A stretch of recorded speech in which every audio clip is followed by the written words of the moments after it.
బులెటిన్లో మరో breaking news చూస్తున్నాం. తెలంగాణలో విద్యా వ్యవస్థపై ఏర్పాటు చేసిన కేబినెట్ సబ్ కమిటీ భేటీ అయింది. మంత్రులు శ్రీధర్ బాబు, సీతక్క ఆధ్వర్యంలో విద్యా వ్యవస్థలో తేవాల్సిన సంస్కరణలపై ఉపసంఘం చర్చించింది. కేంద్ర మార్గదర్శకాలను పాటించని కోచింగ్ సెంటర్లపై ఆగ్రహం వ్యక్తం చేశారు మంత్రులు. కేంద్ర మార్గదర్శకాలను చేయాల్సిందే అని ఆదేశాలు జారీ చేశారు. రాష్ట్రంలోని కోచింగ్ సెంటర్లలో కేంద్ర మార్గదర్శకాలను అమలు చేయాలని మంత్రివర్గ ఉపసంఘం నిర్ణయించింది. ఇటీవల కేంద్ర విద్యాశాఖ కొన్ని మార్గదర్శకాలను విడుదల చేసింది.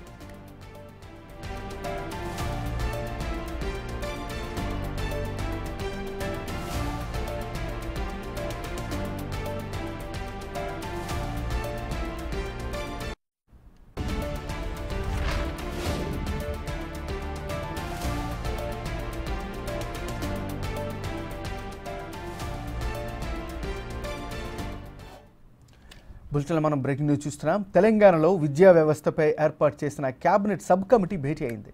మంత్రులు శ్రీధర్ బాబు, సీతక్క ఆధ్వర్యంలో విద్యా వ్యవస్థలో తేవాల్సిన సంస్కరణలపై ఉపసంఘం చర్చించింది. ఇక ఇదే అంశానికి సంబంధించి మరింత తాజా సమాచారాన్ని మా అసోసియేట్ ఇన్పుట్ ఎడిటర్ నగేష్ అందిస్తారు. నగేష్.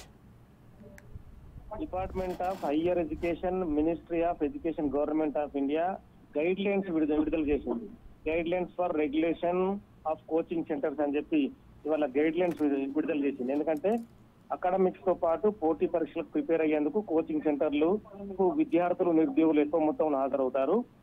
ఎంట్రన్స్ కాంపిటేటివ్ ఎగ్జామ్లకు సంబంధించి ప్రిపేర్ అయ్యే వారి కోసం దేశంలో చాలా ప్రాంతాలు కోచింగ్ ప్రసిద్ధిగాంచినాయని చెప్పి గైడ్ లైన్స్ లో పేర్కొన్నారు. కొన్ని ఇన్స్టిట్యూట్లలో విద్యార్థులు ఒత్తిడి, పోటీ తట్టుకోలేక చాలా మంది ఆత్మహత్యలకు పాల్పడుతున్న వార్తలు చాలా ఆందోళనకరమైన విషయం అని చెప్పి గుర్తించిన పరిస్థితి. ఫీజులు కూడా భారీగా వసూలు చేస్తున్నట్టు కూడా కోచింగ్ సెంటర్ల పైన ఆరోపణలు ఉన్నాయి.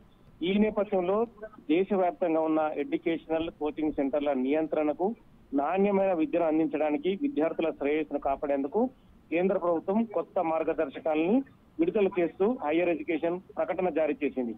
16 ఏళ్ల కంటే తక్కువ వయసు వారి నుంచి ప్రవేశాలు తీసుకోవద్దని చెప్పడం, అందులో కేంద్ర విద్యాశాఖ కోచింగ్ సెంటర్లు ఇందులో ప్రధానంగా ఆదేశాలు జారీ చేసింది. విద్యార్థులను తప్పుదోవ పట్టించే ప్రకటనలు, ర్యాంకు గ్యారంటీ, మంచి మార్కుల వంటి హామీలు కూడా ఇవ్వరాలని చెప్పి క్లియర్ గా చెప్పింది. ఎందుకంటే ఈ మధ్య కాలంలో సివిల్స్ కు సంబంధించి కావచ్చు, గ్రూప్ 1 కావచ్చు, కానిస్టేబుల్ కావచ్చు, ఎస్ఐ కోచింగ్ సెంటర్ కావచ్చు, అంటే తమ కోచింగ్ సెంటర్ లోనే ఎక్కువ ర్యాంకులు వస్తున్నాయి, ఎక్కువ మేమే నాణ్యమైన కోచింగ్ ఇస్తున్నామని చెప్పి ప్రకటనలు జారీ చేస్తూ 10,000కు 20,000 రూపాయలు కూడా వసూలు చేస్తున్న పరిస్థితి.